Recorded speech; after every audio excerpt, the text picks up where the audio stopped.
Selamat datang di channel Babat Nusantara, sebuah ruang atau tempat di mana kita menelusuri jejak-jejak sejarah dan menggali kisah-kisah sejarah yang hampir punah dan terlupakan.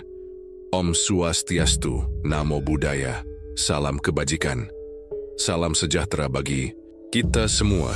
Dalam tayangan kali ini kami akan menceritakan tentang sejarah. Dua darah musuh mengalir dalam tubuhnya. Tapi akankah Ranggawuni mampu menyelamatkan Singasari dari kutukan leluhurnya? Langit di atas Tumapel mendung, seakan menahan napas, menyaksikan sejarah sekali lagi mengulang luka lama. Di dalam istana kayu yang menjulang megah namun sunyi, terdengar jeritan perempuan yang bertarung antara hidup dan mati. Dewi Tohjaya, permaisuri Raja Anusapati, tengah melahirkan seorang anak, pewaris tahta Singasari, yang sejak dalam rahim telah menjadi anak dari dua kutub yang tak seharusnya bertemu. Di ruang utama istana, Anusapati mondar-mandir, wajahnya tegang, meski berusaha disamarkan oleh ketenangan palsu. Ia bukan lelaki muda lagi. Rambut di pelipisnya telah memutih sebelum waktunya, bukan oleh usia tapi oleh beban darah yang pernah ia tumpahkan. Ia adalah putra Ken Dedes dan Tunggul Ametung, namun dibesarkan oleh musuh ayah kandungnya sendiri, Ken Arok, lelaki yang membunuh Tunggul dan kemudian menikahi ibunya. Dan pada akhirnya, ketika dendam tak tertahankan, Anusapati sendiri membunuh Ken Arok dengan keris yang sama, pusaka Empu Gandring, seolah nasibnya adalah bayangan dari takdir yang tak pernah selesai. Kini, ia menunggu anaknya sendiri lahir. Seorang pangeran kecil yang akan menanggung warisan cinta dan kematian.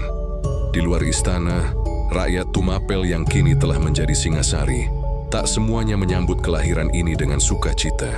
Ada bisik-bisik yang menyebut bahwa anak ini akan menjadi simbol kehancuran, penyatu darah yang seharusnya tetap bermusuhan. Darah Tunggul Ametung yang dibalas oleh darah Ken Arok. Teriakan nyaring menembus malam, dan sunyi pun jatuh. Seorang abdi keluar tergesa dari kamar kelahiran. Anusapati menahan napas. Seorang putra Baginda. Ibunda selamat, kata sang abdi, menunduk dalam-dalam. Anusapati menutup matanya. Sebuah desir halus melewati dadanya. Bukan kebahagiaan, melainkan rasa takut. Ia tahu, sejak saat itu hidupnya bukan lagi tentang penebusan dirinya sendiri, tapi tentang bagaimana menyelamatkan anak ini dari bayang-bayang yang pernah membesarkannya. Anak itu diberi nama Ranggawuni. Seorang Brahmana menyarankan nama itu, dengan harapan kelak ia akan menjadi raja yang membawa kedamaian. Ranggawuni bermakna yang berseri namun penuh wibawa. Namun bahkan sang Brahmana pun tak yakin apakah nama itu bisa membendung nasib. Malam itu, ketika Ranggawuni dibaringkan di atas alas kelambu, Anusapati duduk di sampingnya. Ia menatap wajah mungil anaknya, lalu berbisik lirih, "Aku membunuh ayahku, karena ia dibunuh oleh ayah tiriku. Tapi aku tak ingin kau mewarisi dendam itu. Jangan jadikan keris Empu Gandring sebagai pusaka. Aku ingin kau tumbuh sebagai raja, bukan bayangan dari dosa."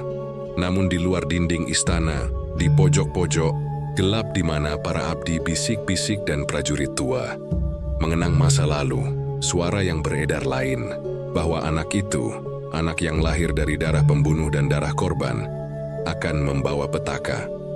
Sebagian rakyat diam-diam masih menyimpan rasa hormat kepada Ken Arok, pendiri Singasari.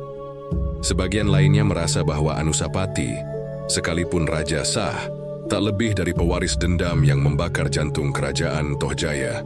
Sang permaisuri memeluk anaknya dengan mata yang tidak bahagia. Ia tahu, di tubuh mungil anak ini sejarah telah dituliskan. Sebelum ia mampu berbicara, sebelum ia tahu arti namanya sendiri, ia tahu bahwa para menteri di dalam istana, para saudara sepupu dari pihak Ken Arok, memandang anak ini bukan sebagai harapan, melainkan ancaman. Ia tahu kelak darah ini akan kembali ditantang oleh darah lainnya. Sementara itu di kaki Gunung Kawi, tempat para petapa bertapa dan para Brahmana membaca tanda-tanda langit, terlihat seberkas cahaya kemerahan di Malam kelahiran Ranggawuni, seorang resi tua mencatatnya di daun lontar. Lahir seorang anak dari garis yang berlawanan, pengikat dua warisan. Bila ia lurus, Singasari jaya. Bila ia miring, Singasari binasa. Tapi bagaimana seorang anak bisa memilih jalannya jika jalan itu telah dilapisi oleh darah sejak awal? Keesokan harinya, upacara kecil diselenggarakan. Ranggawuni dipersembahkan ke hadapan para leluhur, namun bukan di tempat biasa. Anusapati memilih sebuah ruang khusus, bukan altar Ken Arok, dan bukan pula peninggalan Tunggul Ametung. Ia menaruh sesaji di bawah pohon tua di halaman dalam, tempat ibunya dulu biasa bersemedi dalam diam. Aku tak ingin ia memilih salah satu, ujar Anusapati kepada dirinya sendiri. Aku ingin ia memilih jalannya sendiri. Namun sejarah tak pernah memberi pilihan yang bebas. Sejarah menuntut pewaris. Dan di mata sejarah, darah tetaplah darah. Malam menutup babak pertama kelahiran Ranggawuni. Ia menangis pelan dalam dekapan ibunya. Tak ada yang tahu apakah tangisan itu adalah suara bayi atau gema jauh dari dua roh leluhur yang terus berseteru dalam dirinya. Di malam kelam itu, sebuah kerajaan tengah menanti takdirnya, dan seorang anak baru saja membuka lembar pertama dari takdir yang telah ditulis sebelum ia mampu memilih. Ranggawuni tumbuh dalam keheningan yang tak wajar bagi seorang pangeran. Di istana Singasari yang penuh simbol dan ritus, ia bukan anak yang dibanggakan secara terang-terangan, melainkan dijaga seolah-olah disembunyikan dari pandangan dunia. Ia tak tumbuh dengan parade, tak diajarkan untuk memamerkan darah birunya. Sejak kecil ia diajarkan untuk diam, mendengar, dan merenungi banyak hal yang tak dijelaskan kepadanya secara utuh. Anusapati, ayahnya, adalah raja yang tenang, tapi terpecah. Dari dalam, ia membesarkan anaknya seperti seorang ayah, yang tahu bahwa suatu hari nanti, anak itu akan mengetahui kebenaran yang kelam, dan mungkin membencinya karenanya. Ia menghindari membicarakan masa lalu dan memilih membekali Ranggawuni dengan sastra dan ajaran Dharma. Tapi justru karena itu, Ranggawuni kecil tumbuh sebagai anak yang haus akan jawaban. Setiap kali ia melangkah di halaman istana, para abdi menunduk terlalu dalam. Setiap kali ia bertanya tentang masa muda ayahnya, guru-gurunya hanya memberikan cerita setengah hati, penuh pujian kosong. Tapi ia bukan anak yang mudah diyakinkan oleh dongeng. Ia tahu ada sesuatu yang tersembunyi, seperti akar yang disembunyikan di bawah tanah tapi menjalar dan mengubah bentuk pohon di atasnya. Pada usia 10 tahun, Ranggawuni mulai mendengar nama Ken Arok. Nama itu muncul dalam cerita rakyat yang dibisikkan oleh para pelayan istana, atau dalam percakapan para penjaga malam yang mengira dirinya telah tertidur. Ia mendengar nama itu disebut dengan kekaguman sekaligus dengan takut. Sebagian menyebutnya pahlawan, pendiri Wangsa Singasari. Sebagian lagi menyebutnya perampas, pembunuh, penabur kutukan. Siapa Ken Arok? Tanyanya pada seorang juru tulis. Tua, seorang raja besar, jawab sang juru tulis pendek. Lalu mengapa tidak ada patungnya di taman istana? Juru tulis itu terdiam dan akhirnya menjawab, karena bayangannya terlalu panjang untuk dijadikan arca. Jawaban itu tidak menjelaskan apapun, tapi cukup untuk membakar rasa ingin tahu dalam hati seorang anak yang tumbuh dengan pikiran lebih cepat dari usianya. Ranggawuni mulai menyelinap ke perpustakaan kerajaan. Di balik tumpukan lontar, ia menemukan naskah-naskah lama yang tak diajarkan dalam pelajaran resmi. Ia membaca tentang Tumapel, tentang Tunggul Ametung, tentang keris Empu Gandring yang haus darah. Tapi ada sesuatu yang tidak pernah ditulis secara terang. Hubungan semua itu dengan ayahnya dan dengan dirinya sendiri. Suatu malam, dalam mimpinya, ia melihat dua lelaki saling bertarung dengan keris yang sama. Seorang di antaranya mengenakan ikat kepala prajurit, dan seorang lagi berpakaian seperti Brahmana.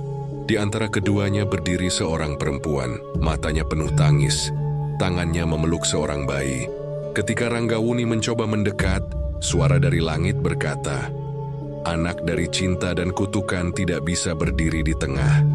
Ia harus memilih bayangan siapa yang ingin ia patahkan. Ia terbangun dengan keringat dingin. Sejak malam itu, batinnya tak pernah tenang. Ia mulai bertanya bukan hanya siapa kakeknya, tapi mengapa ayahnya selalu menghindari berbicara tentang keluarga. Ia mencatat semua nama yang pernah ia dengar. Ken Dedes, Tunggul Ametung, Ken Arok.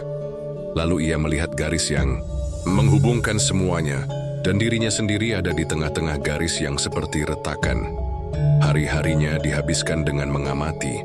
Ia memperhatikan bagaimana para penasihat istana masih menyebut Ken Arok dengan rasa hormat yang lebih tinggi daripada pada ayahnya. Ia melihat bagaimana para pangeran sepupu dari pihak Ken Arok memandangnya dengan campuran iri dan kebencian yang tak terucap. Ia merasakan bahwa dirinya bukan pangeran yang ditunggu-tunggu, tapi pangeran yang sulit diterima. Namun yang paling mengusiknya adalah ibunya sendiri. Toh Jaya, perempuan yang kuat dan tegas, sering menatapnya dengan sorot mata yang tak mudah dijelaskan. Tidak ada cinta di sana, tapi juga sejumput kekhawatiran. Seolah-olah ia melihat dalam diri anaknya masa depan yang tidak bisa ia kendalikan. "Apakah aku cucu Ken Arok?"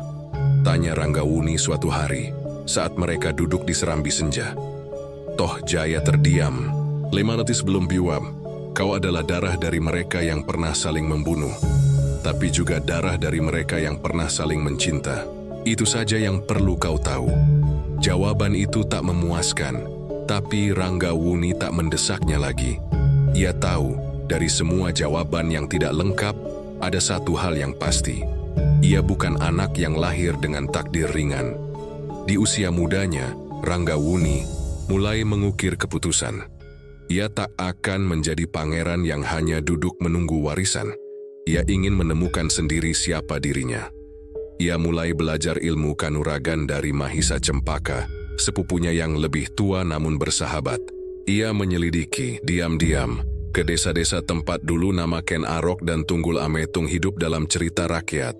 Ia mengamati bayang-bayang leluhurnya, berusaha mengenali mana yang harus ia ikuti, mana yang harus ia lawan. Namun, di dalam hatinya, semakin dalam ia menggali, semakin jelas pula satu suara yang mengganggunya. Bagaimana jika takdirku bukan memilih, tapi mengulang? Di akhir bab ini, Ranggawuni berdiri di atas menara istana, memandang ke arah pegunungan Kawi di kejauhan. Kabut menggantung tebal, menutup jalan pandang, seperti sejarah yang disembunyikan oleh waktu. Tapi ia tahu, di balik kabut itu, ada kebenaran yang harus ia temukan sendiri. Karena seorang pangeran bisa diwarisi mahkota, tapi seorang raja harus menaklukkan bayangannya sendiri. Musim penghujan turun lebih cepat tahun itu.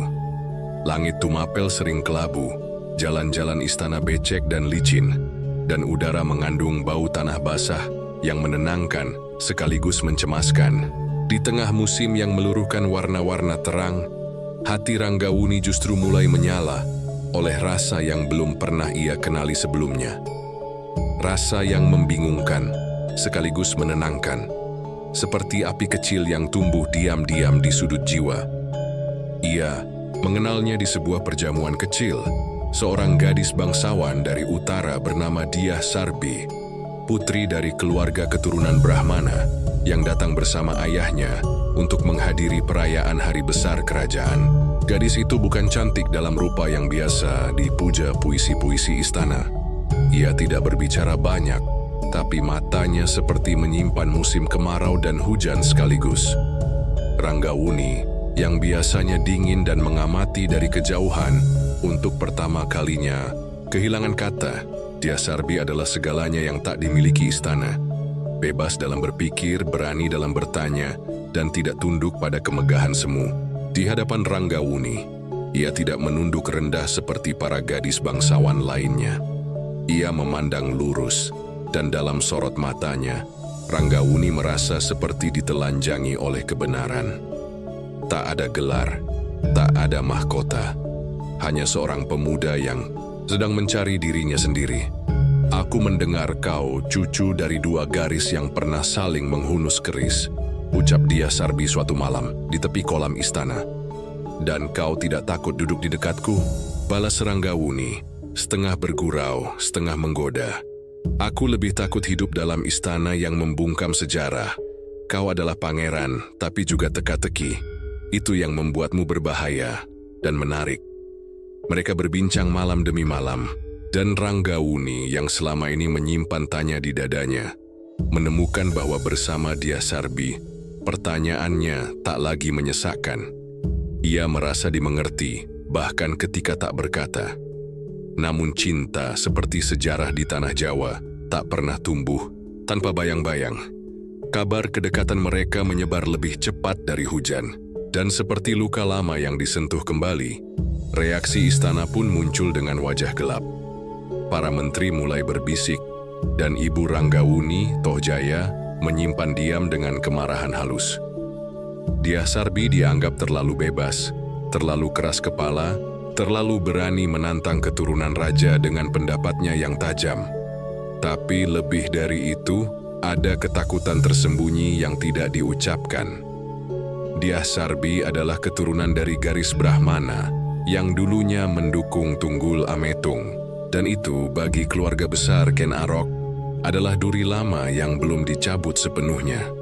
Anusapati sendiri tak banyak bicara, namun suatu malam ia memanggil Ranggawuni ke pendapa pribadi. Cinta yang kau miliki bisa menjadi terang, tapi juga bisa jadi api yang membakar kerajaan ini. Aku tidak ingin menjadi raja, Ayah. Aku hanya ingin menjadi manusia. Sayangnya, kita tidak dilahirkan untuk hidup seperti orang biasa. Kau adalah darah dari sejarah yang tak pernah damai. Ranggawuni tak menjawab. Ia tahu ayahnya tak sedang melarang. Tapi di balik kalimat itu, ada ketakutan yang lebih dalam. Takut bahwa anaknya akan mengulang jalan yang dulu ditempuh Anusapati sendiri. Mencintai, lalu kehilangan, lalu berubah menjadi sesuatu yang lain. Cinta Ranggawuni dan Dyah Sarbi tak tumbuh dalam terang. Mereka bertemu diam-diam, berbincang dalam bisikan, menulis surat-surat yang disembunyikan di bawah batu halaman atau lipatan pakaian abdi kepercayaan. Namun semakin cinta itu menguat, semakin mereka merasa seolah dunia sekitar mereka sedang membangun tembok yang tak terlihat. Dyah Sarbi mulai dijauhkan. Ayahnya dipanggil pulang lebih awal. Alasan politik digunakan sebagai tirai. Ranggawuni tak bisa melawan secara terang-terangan. Ia belum memiliki kuasa penuh, dan ia tahu jika ia bertindak gegabah, Dyah Sarbi bisa menjadi korban dari skema yang tak terjangkau oleh logika seorang pemuda. Beberapa bulan setelah perpisahan mendadak itu, Ranggawuni mendengar kabar bahwa Dyah Sarbi dijodohkan dengan seorang bangsawan dari Kadiri. Ia tidak menangis, ia tidak melawan, tapi malam itu ia menatap langit yang tanpa bintang, dan di dalam hatinya, sesuatu runtuh secara perlahan, bukan hanya cinta, tapi kepercayaannya pada takdir yang bisa ia kendalikan. Cinta itu tidak mati, ia berubah bentuk, menjadi luka sunyi, menjadi tekad, dan menjadi pertanyaan baru. Jika cinta saja tak bisa menghapus sejarah, bagaimana mungkin sejarah bisa menghapus cinta? Dalam diam, Ranggawuni mulai berubah.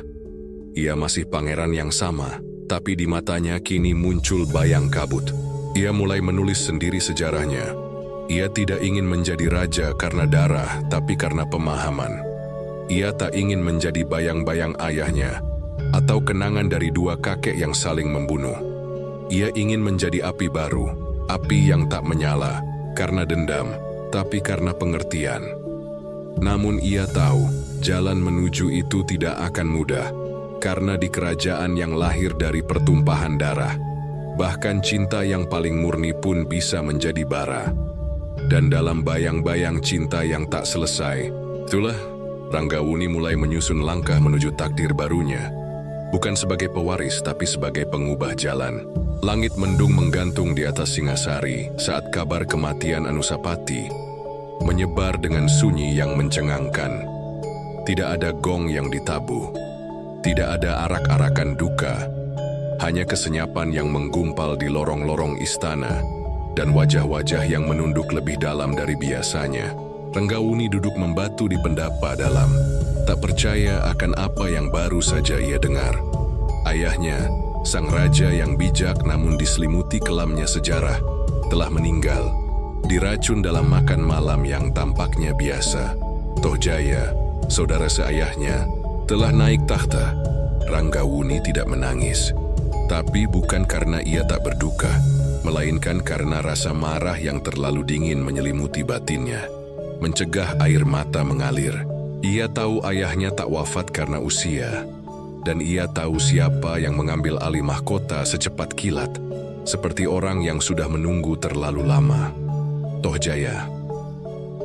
Tohjaya adalah anak dari Ken Arok dan Ken Umang, garis keturunan yang selalu menganggap Anusapati hanyalah bayangan dosa masa lalu, anak dari lelaki yang dibunuh oleh ayah mereka sendiri. Sejak dulu, hubungan antara mereka tidak pernah akrab. Tohjaya menyimpan dendam bukan hanya kepada Anusapati, tetapi kepada semua yang lahir dari Ken Dedes, yang dianggapnya merebut cahaya warisan Ken Arok. Dan kini, dendam itu telah menobatkan dirinya sebagai raja. Singasari berubah. Di bawah Tohjaya, istana tak lagi menjadi tempat ilmu dan kesunyian, melainkan gelanggang curiga dan pengawasan. Para menteri diganti, para abdi tua disingkirkan. Orang-orang yang dikenal dekat dengan Anusapati diam-diam menghilang atau dibuang ke wilayah pinggiran. Dalam waktu kurang dari 3 purnama, Singasari menjadi negeri yang dipimpin oleh rasa takut. Ranggawuni menyadari bahwa ia tak lagi aman. Ia bukan sekadar anak dari raja sebelumnya. Ia adalah simbol dari garis yang ingin dihapus. Tohjaya tahu bahwa selama Ranggawuni hidup, bayangan Anusapati belum lenyap, dan Singasari akan tetap memiliki 2 wajah.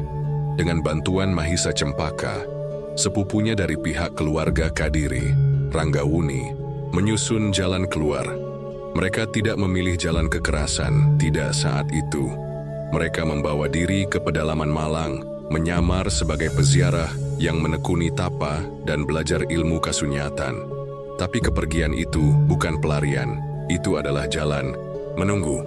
Menunggu saat yang tepat untuk menuntut kembali, bukan hanya takhta, tetapi kebenaran sejarah yang selama ini dikaburkan. Di tengah hutan, di lereng Gunung Kawi yang berkabut, Ranggawuni menemukan kembali dirinya.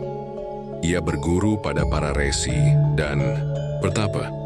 Ia menyelami ajaran tentang keseimbangan, tentang karma, dan tentang kekuasaan yang sejati. Di hadapan api suci yang menyala malam hari, ia belajar bahwa menjadi raja bukan soal darah atau hak waris, melainkan soal keberanian untuk memutus rantai kutukan. Kau bukan hanya pewaris Singasari, Ranggawuni, kata Mahisa Cempaka suatu malam. Kau adalah jembatan antara 2 dunia, antara pembunuh dan korban, antara cinta dan pengkhianatan. Jika kau berhasil memimpin, mungkin sejarah kita bisa berhenti mengulang luka. Luka, kata itu menghantui Ranggawuni setiap malam. Ia mengingat wajah Dyah Sarbi, mengingat ayahnya yang tewas tanpa keadilan, dan mengingat wajah Tohjaya yang selalu tersenyum seperti raja, padahal hanya memegang bayangan mahkota. Waktu pun tiba, ketika desas-desus tentang ketidakpuasan rakyat terhadap kekuasaan Tohjaya mulai terdengar. Ranggawuni dan Mahisa Cempaka bergerak. Mereka tidak mengangkat senjata dengan tergesa. Mereka menyusupkan pesan-pesan. Mereka menggalang dukungan dari daerah-daerah yang dulu setia pada Anusapati dan Raja-Raja Kadiri. Perlahan tapi pasti, kekuasaan Tohjaya digoyang oleh ketakutannya sendiri. Dan ketika akhirnya rakyat Tumapel memberontak, bukan Ranggawuni yang memimpin perang, tetapi keadilan yang sudah lama ditunggu. Tohjaya tewas dalam kekacauan istana, tidak dibunuh oleh keris, tapi oleh ketakutannya sendiri yang tak bisa ia kalahkan. Ranggawuni dipanggil pulang. Namun ketika ia menapakkan kaki kembali di halaman istana, bayangan masa lalu menyambutnya lebih berat dari kemenangan. Ia melihat pendapa, tempat ayahnya biasa duduk. Ia melihat jalan setapak tempat Dyah Sarbi dahulu berjalan bersamanya. Dan ia sadar, mahkota itu tidak ringan. Ia bukan warisan, ia adalah beban sejarah. Di hadapan para menteri dan rakyat, Ranggawuni tidak mengangkat suara kemenangan. Ia tidak mengklaim takhta sebagai balasan. Ia hanya berkata, "Aku bukan raja karena darah.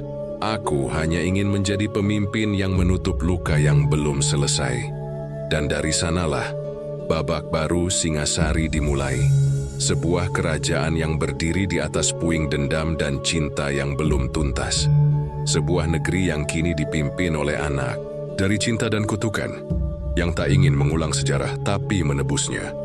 Ranggawuni naik takhta tanpa upacara besar. Tidak ada pesta rakyat, tidak ada tari kemenangan. Rakyat Tumapel terlalu lelah oleh luka bertahun-tahun, dan Ranggawuni terlalu sadar bahwa kemenangannya bukan perayaan, melainkan awal dari perjalanan sunyi. Ia menerima mahkota seperti seorang pertapa menerima amanat alam.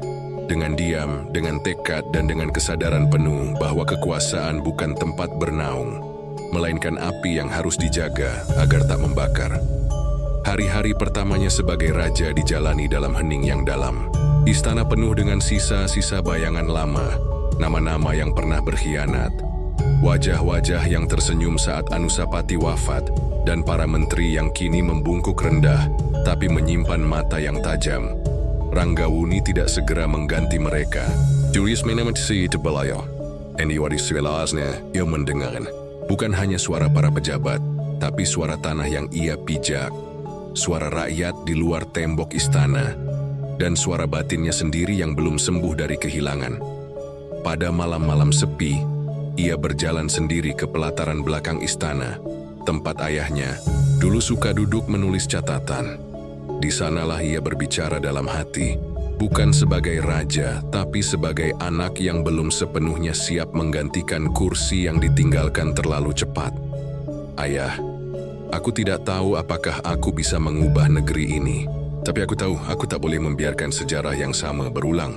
Untuk pertama kalinya dalam sejarah Tumapel, seorang raja muda memerintahkan disusunnya kembali kawicaksanan, hukum dan peraturan negara dengan melibatkan para resi, brahmana, dan bahkan perwakilan rakyat desa.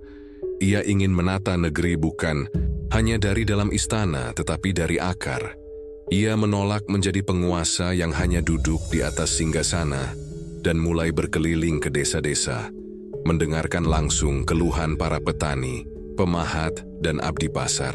Namun kekuasaan, seperti ular yang menggeliat dalam semak, selalu menyelinap lewat celah-celah tak terlihat. Mahkota membawa simpati, tapi juga kecemburuan. Ada bangsawan tua yang menganggapnya terlalu muda dan terlalu lembut. Ada mantan pendukung Tohjaya yang diam-diam membangun jaringan kembali. Bahkan dalam lingkungan dalam istana, bisikan-bisikan tentang darah keturunan Ken Dedes dan Ken Arok kembali menguat. Apakah raja ini akan membawa dendam lama dalam wajah damai? Apakah ia benar-benar mampu melawan badai para menteri yang haus kuasa? Dan di tengah badai itu, muncullah seorang pria yang diam-diam memperhatikan dari jauh. Mahesa Wulung, mantan panglima tua dari masa Ken Arok, yang menghilang sejak pertumpahan darah pertama. Kini ia kembali. Tubuhnya bungkuk tapi matanya masih menyala tajam. Ia tidak datang membawa pedang, melainkan pertanyaan. "Apa yang kau cari di atas singgasana Ranggawuni?" tanya Mahesa Wulung di ruang pertemuan pribadi. "Keadilan," jawab Ranggawuni pendek. "Bukan kekuasaan. Jika ingin kuasa, aku bisa merebutnya dari dulu. Tapi aku menunggu rakyat yang memilihku, bukan takhta yang memaksaku." Mahesa Wulung mengangguk pelan. "Maka kau berbeda dari semua pendahulumu. Tapi waspadalah, keadilan adalah musuh terbesar dari mereka yang sudah lama hidup dalam kenyamanan kebohongan." Ucapan itu menjadi bayang-bayang bagi Ranggawuni.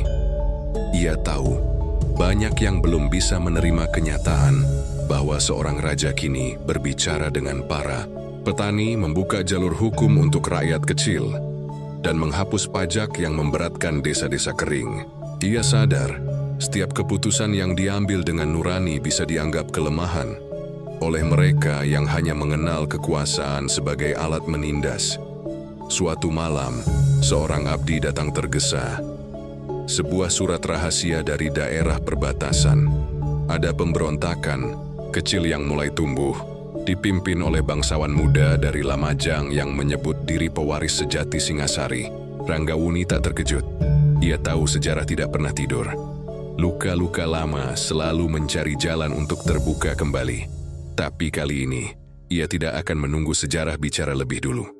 Ia memutuskan untuk berangkat sendiri ke Lamajang, tanpa pasukan besar, hanya ditemani beberapa pengawal dan Mahisa Cempaka. Ini bukan misi perang, ini adalah ujian pertama. Apakah seorang raja bisa meredakan amarah dengan kehadiran, bukan senjata? Dan di Lamajang, ia akan menghadapi bukan hanya pemberontak, tetapi bayangan masa lalu yang tak pernah benar-benar pergi. Nama Ken Arok, wajah Ken Dedis darah Tunggul Ametung. Semua berputar dalam satu pusaran yang tak kunjung reda. Ranggawuni tahu, untuk menjadi raja sejati, ia tak hanya harus duduk di atas takhta, tapi juga menembus kabut kutukan yang sejak dulu melingkupi Singasari. Karena hanya dengan menatap bayangan itu langsung ke mata, ia bisa mengakhiri siklus yang menjerat leluhurnya. Kabut pagi menyelimuti dataran Lamajang seperti tirai misteri yang enggan tersingkap. Embun masih bergantung di ujung-ujung daun ketika rombongan kecil dari istana Singasari tiba di perbatasan. Tanpa panji-panji kebesaran, tanpa suara genderang perang, Ranggawuni memimpin sendiri perjalanan ini, mengenakan pakaian rakyat biasa. Hanya sebilah keris pusaka terselip di pinggangnya, keris yang pernah diwariskan oleh Anusapati, yang konon dulunya ditempa oleh Empu Gandring, dan diwariskan dari tangan berdarah ke tangan yang lain. Mahisa Cempaka menatap sang raja muda dengan khawatir. Lamajang bukan hanya tanah pemberontak Ranggawuni. Ini tanah tua tempat darah dan dendam pernah bertemu. Ranggawuni hanya menjawab dengan senyuman lirih. Justru itu aku datang. Aku harus melihat luka itu sendiri sebelum aku bisa menyembuhkannya. Di Lamajang, seorang bangsawan muda bernama Rakai Mahesawira mengklaim dirinya sebagai ahli waris sejati darah Ken Arok. Ia menyatakan bahwa Ranggawuni hanyalah anak dari seorang pembunuh yang duduk di atas takhta dengan warisan dosa. Di hadapan rakyat Lamajang yang kecewa pada pusat kekuasaan Singasari, Mahesawira menawarkan narasi lama bahwa kekuasaan sejati adalah hak mereka yang membawa darah asli Tumapel, tanpa noda Ken Dedes, tanpa bayangan Tunggul Ametung. Ranggawuni tidak gentar. Di tanah yang berselimut abu sejarah, ia meminta bertemu langsung dengan Mahesawira. Pertemuan itu tidak dilakukan di Balairung atau medan perang, melainkan di tengah sawah yang menguning, disaksikan oleh petani dan rakyat jelata. Dua keturunan, masa lalu berdiri berhadapan, tak ada senjata di tangan mereka. Hanya warisan sejarah yang membebani bahu masing-masing. Mahesawira melangkah mendekat, suaranya lantang. Kau duduk di atas takhta yang dibangun oleh pengkhianatan Ranggawuni. Ayahmu membunuh ayahku. Kakekmu adalah pembunuh ayahnya sendiri. Apalagi yang ingin kau wariskan selain darah dan pengkhianatan? Ranggawuni menatapnya lama, lalu berbicara tenang. Kau benar, darahku membawa kutukan. Tapi justru karena itu aku datang ke sini, bukan untuk melawanmu, tapi untuk menantang sejarah itu sendiri. Jika aku adalah anak dari pembunuh, maka biarkan aku menjadi raja yang menyembuhkan. Jika kita terus menyembah dendam, Singasari tak akan pernah lepas dari bayang-bayang masa lalu. Ku datang untuk menghentikan siklus itu. Kata-katanya tidak membuat Mahesawira mundur, tapi rakyat yang menyaksikan mulai berbisik. Tak ada ancaman, tak ada penghinaan. Raja muda itu berdiri sebagai manusia, bukan sebagai penguasa. Dan perlahan, narasi lama tentang dendam mulai kehilangan pijakan. Mahesawira menunduk, bukan karena kalah, tapi karena sadar bahwa Ranggawuni tidak datang membawa senjata, tapi cermin yang memperlihatkan bahwa mereka semua adalah tawanan sejarah yang belum merdeka. Tapi malam itu, di perkemahan Ranggawuni bermimpi. Dalam mimpinya, ia berada di sebuah pelataran candi tua, diapit dua bayangan. Satu sosok perempuan berselendang putih, Satu sosok lelaki dengan keris menancap di dadanya. Kendedes dan Tunggul Ametung.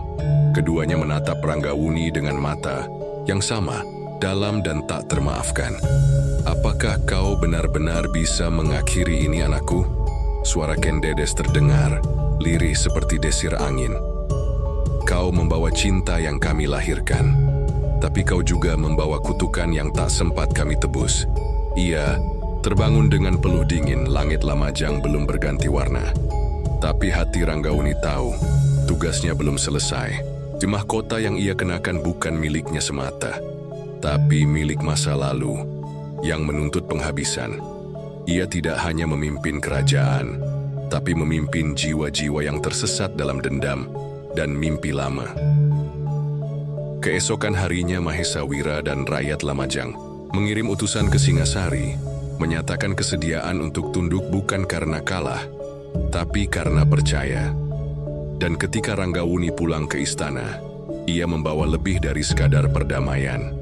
Ia membawa pengakuan bahwa kepemimpinan bukan tentang darah, siapa yang mengalir, tapi tentang arah mana yang dipilih. Namun, kabut di Lamajang hanya satu dari banyak kabut lain yang mengintai. Di balik tembok Singasari, para bangsawan tua mulai berkumpul dalam senyap. Mereka tak suka perubahan. Mereka takut akan raja yang berpikir, bukan hanya memerintah. Dan di antara mereka, nama baru mulai berbisik. Jayakatwang. Istana Singasari berdiri megah di atas tanah Tumapel, dikelilingi taman-taman air dan dinding batu yang kokoh. Tapi di balik keindahannya, diam-diam fondasinya mulai retak. Bukan oleh waktu atau gempa, tapi oleh bisikan yang menelusup lewat lorong-lorong sunyi, menyusup ke ruang sidang, mengendap di antara cawan arak dan pelayan-pelayan bisu. Dan seperti cacing dalam kayu jati, pengkhianatan bekerja dalam diam. Ranggawuni tak buta. Ia tahu bahwa tidak semua senyum yang ia terima tulus, tidak semua tunduk berarti setia. Sejak kembali dari Lamajang, kabar tentang kesetiaannya mulai menyebar luas. Tapi justru itulah yang membuat sebagian bangsawan lama merasa terancam. Raja muda yang memperkuat suara rakyat, yang menghapus upeti-upeti pribadi untuk keluarga istana, yang lebih memilih berkonsultasi dengan resi dan pendeta daripada para menteri tua. Ini bukan raja seperti yang mereka kenal, ini ancaman. Dan di antara semua nama yang berbisik, satu nama muncul lebih sering dari yang lain, Jayakatwang. Seorang pangeran muda dari Kediri, keturunan Wurawuri, cabang lama Wangsa Isyana, yang dulu digulingkan oleh Ken Arok saat merebut Tumapel. Secara hukum, Jayakatwang tak punya hak atas Singasari, tapi secara darah, ia merasa sebagai pewaris sah dari Kediri yang dirampas. Ia tumbuh dalam bayang-bayang sejarah yang memojokkannya sebagai keturunan yang dilupakan. Dan dari sanalah dendam bertunas. Di sela-sela pesta-pesta istana, Jayakatwang menjadi sosok yang penuh pesona. Ia sopan, tampan, berbicara dengan bahasa halus para Brahmana, dan selalu membawa cerita-cerita lama dari masa Kediri. Masa ketika kerajaan dipimpin dengan kebijakan dan kesenian, bukan pedang dan perebutan. Banyak bangsawan tua yang mendengarnya dengan mata berkaca-kaca, rasa rindu.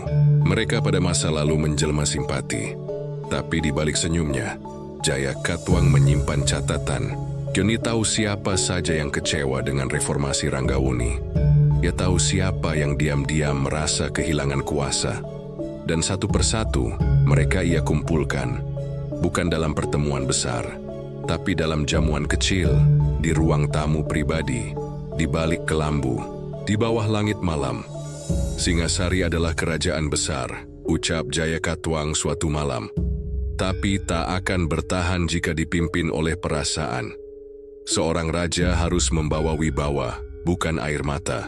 Dan ucapan itu, bagi banyak bangsawan yang terlanjur kehilangan pengaruh, terdengar seperti peluit kebangkitan. Sementara itu, Ranggawuni mulai merasa asing di istananya sendiri. Ia melihat para pelayan yang mulai membisu lebih dari biasanya. Ia melihat para prajurit yang tak lagi tersenyum ketika ia lewat. Mahisa Cempaka memperingatkan dengan lembut. bayangan telah masuk ke dalam dinding kita, katanya suatu malam. Aku tahu, jawab Ranggawuni. Tapi kita tidak bisa memotong bayangan dengan pedang. Kita harus menyalakan cahaya.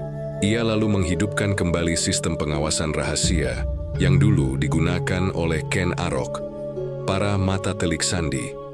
Mereka menyamar sebagai petani, abdi dapur, pengasuh anak pejabat, dan bahkan pelukis istana. Sedikit demi sedikit, mereka mulai melaporkan pertemuan rahasia, nama-nama yang terlibat, peta lama Kediri yang muncul kembali di ruang-ruang pribadi. Tapi semua itu belum cukup. Karena bahaya sebenarnya bukan di luar. Bahaya sebenarnya tersembunyi di dalam dirinya sendiri. Pada suatu malam, ketika angin bertiup kencang dari utara, Ranggawuni bermimpi buruk. Dalam mimpinya, ia duduk di singgasana batu, tapi dari bawah tanah muncul akar-akar merah, menjalar ke kakinya, membelit tubuhnya. Ia tak bisa bergerak, dan dari balik tirai istana muncullah dua wajah. Wajah Anusapati dan wajah Tohjaya. Keduanya saling menatap lalu menoleh padanya. Takhta ini bukan tempat istirahat, kata Tohjaya. Takhta ini adalah medan perang, sambung Anusapati. Dan perang sejati bukan dengan pedang, tapi dengan warisan. Mereka berseru bersamaan, lalu menghilang. Ia terbangun dalam peluh dingin. Pagi itu, tanpa pengumuman resmi, Ranggawuni memanggil para resi, penasihat, dan Mahisa Cempaka ke dalam pertemuan tertutup. Di sana ia mengumumkan rencananya yang mengejutkan. Mereka yang bermain dengan sejarah akan mendapat sejarah yang baru. Kita akan memulihkan kembali Kediri sebagai wilayah otonom di bawah perlindungan Singasari. Kita beri Jaya Katuang tanah, tapi bukan kekuasaan. Kita beri nama, tapi bukan kedaulatan. Kita padamkan dendam sebelum apinya membakar negeri. Semua terdiam. Beberapa setuju, beberapa ragu. Tapi Ranggawuni telah memilih jalannya. Ia ingin mengalahkan dendam bukan dengan pedang, tapi dengan ruang. Ia ingin memberi tempat bagi lawan, bukan karena takut, tapi karena ia percaya pengampunan lebih menakutkan bagi musuh daripada pembalasan. Namun ia tidak tahu bahwa api yang tampak padam seringkali menyimpan bara dalam abu. Jaya Katuang menerima pemberian itu dengan senyum lebar. Tapi dalam hatinya, sebuah janji kuno terukir. Jika Singasari dibangun dari pengkhianatan, maka hanya pengkhianatan pula yang bisa merobohkannya. Langit Singasari menggelap lebih awal dari biasanya. Angin dari arah barat membawa bau asap dan bara yang tak terlihat. Di dalam istana, Ranggawuni berdiri di hadapan cermin perunggu, memandangi wajah yang telah berubah. Garis-garis halus yang tak pernah ia sadari sebelumnya kini tampak jelas di sekitar matanya. Ia bukan lagi raja muda yang penuh semangat. Ia adalah raja yang telah menempuh jalan panjang antara cinta dan kutukan, dan tahu bahwa keduanya selalu saling membuntuti. Kabar itu datang saat fajar belum menyingsing. Sebuah benteng kecil di perbatasan timur terbakar. Tidak ada tanda-tanda serangan dari luar, tidak ada panji musuh, hanya kesunyian dan tubuh-tubuh yang hangus. Ranggawuni tahu ini bukan pemberontakan biasa, ini pesan, dan ia tahu siapa yang mengirimnya, Jaya Katuang. Selama bertahun-tahun, Jaya Katuang hidup seolah tunduk. Ia menghadiri upacara kenegaraan, menyumbang pada pembangunan candi, bahkan mengirim hadiah emas saat perayaan kelahiran putra mahkota Ranggawuni. Tapi di balik semua itu, ia mengasah sesuatu yang lebih tajam dari keris, kesabaran. Dan kini, bila waktu itu telah ditarik keluar, Ranggawuni memanggil Mahisa Cempaka. Kita tidak sedang berperang melawan pasukan Cempaka. Kita sedang menghadapi masa lalu yang kembali untuk menuntut haknya. Mahisa Cempaka menunduk. Kita akan bertahan. Singasari bukan dibangun dari batu semata, tapi dari keyakinan. Namun di dalam batin Ranggawuni, keraguan mulai mengikis. Ia telah mencoba menjadi raja yang adil. Ia memaafkan mereka yang seharusnya dibuang. Ia membagikan tanah, menghapus pajak, dan mempercayai bahwa sejarah bisa diubah oleh kelembutan. Tapi, ia lupa bahwa tak semua luka bisa sembuh dengan kata-kata. Beberapa luka ingin darah, pasukan Jayakatwang bergerak cepat. Tanpa perlawanan berarti mereka menguasai jalur selatan. Kota-kota kecil menyerah, bukan karena takut, tapi karena tak lagi percaya pada Singasari yang jauh di atas awan. Jayakatwang tidak datang sebagai penakluk, ia datang sebagai pembebas dari bayang-bayang Ken Arok. Ia berkata pada rakyat, "Aku bukan raja baru, aku hanya datang untuk menutup kisah lama." Ranggawuni akhirnya memimpin sendiri pasukan menuju Kediri bukan untuk menyerang tapi untuk berbicara.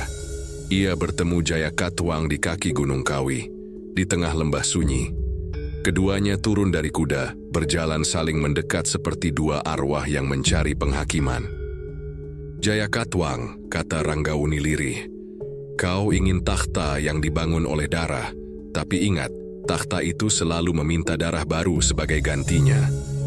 Jayakatwang menjawab dengan tenang, "Aku hanya ingin menuntaskan kutukan yang belum lunas. Tumapel merampas Kediri, kau anak dari pembunuh. Aku hanya menagih apa yang seharusnya diwariskan." Keduanya tidak mengangkat senjata. Tapi pertempuran sejati bukan di medan perang.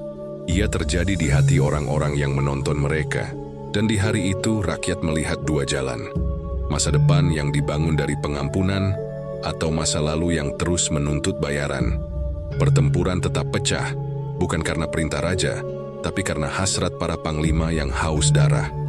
Singasari mempertahankan diri, tapi kekuatan Jayakatwang yang didukung para bangsawan tua dan pasukan bayangan dari timur tak bisa dibendung. Ranggawuni akhirnya kalah. Ia tidak mati di tangan musuh. Ia mundur ke dalam hening, menyerahkan takhta sebelum Singasari berubah menjadi abu.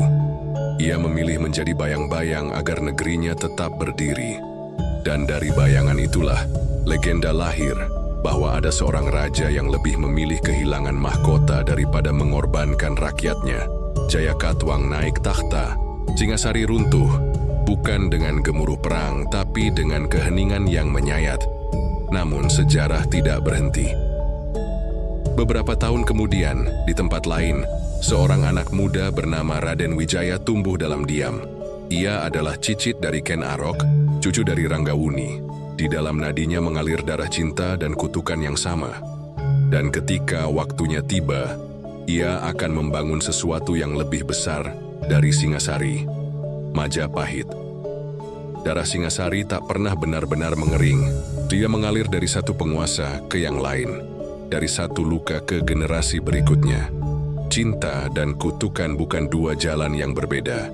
Mereka adalah dua sisi dari sejarah yang sama. Dan Ranggawuni, sang anak cinta dan kutukan, menjadi saksi bahwa seorang raja tidak selalu harus menang. Kadang raja sejati adalah mereka yang berani kalah untuk menyelamatkan esok.